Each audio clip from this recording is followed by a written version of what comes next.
আমরা যখন ভোল্টেজ দিই তখন ব্যাটারি ভোল্টেজ এইখানটায় দেওয়া হয়।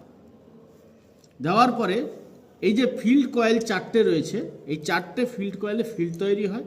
সেখান থেকে ভোল্টেজটা এই ফিল্ড কয়েল থেকে কার্বন ব্রাশ থ্রু আর্মেচার কয়েলে যায়, দিয়ে উভয়ে এন মেরু এবং সাউথ মেরু দুটোকে বিকর্ষণ করে।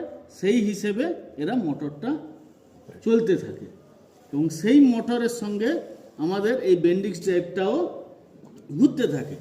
এবং যেহেতু এই বেন্ডিক্স ড্রাইভটা একটু দূরে রয়েছে, যথারীতি সে নিজের এই থ্রেডের সাহায্যে বেন্ডিক্স ড্রাইভটা এসে ফ্লাইহুইলকে ঘুরিয়ে দেয়। আবার আমরা যখন ইঞ্জিন স্টার্ট হয়ে গেছে ভেবে বন্ধ করে দিই, তখন বেন্ডিক্স ড্রাইভটা আবার যথারীতি নিজের ভারসাম্য বলে রিটার্ন চলে যায়। এটা হলো আমাদের এইভাবে কাজ হয়। এবারে আমরা ফিটিং করব। কিভাবে ফিটিং করব?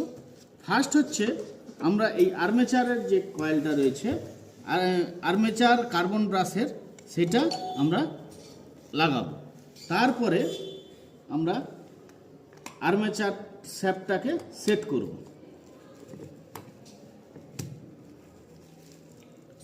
করার পরে আমরা লাইন লেভেলের জন্য লাগিয়ে নিচ্ছি।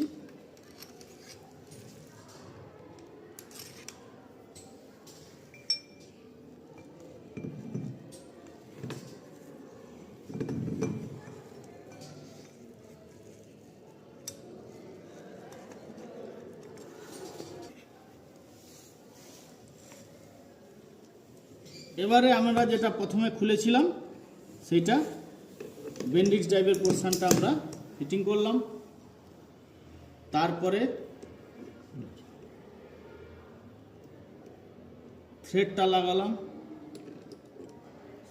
প্রেসার স্প্রিং, তারপরে লক থ্রেড।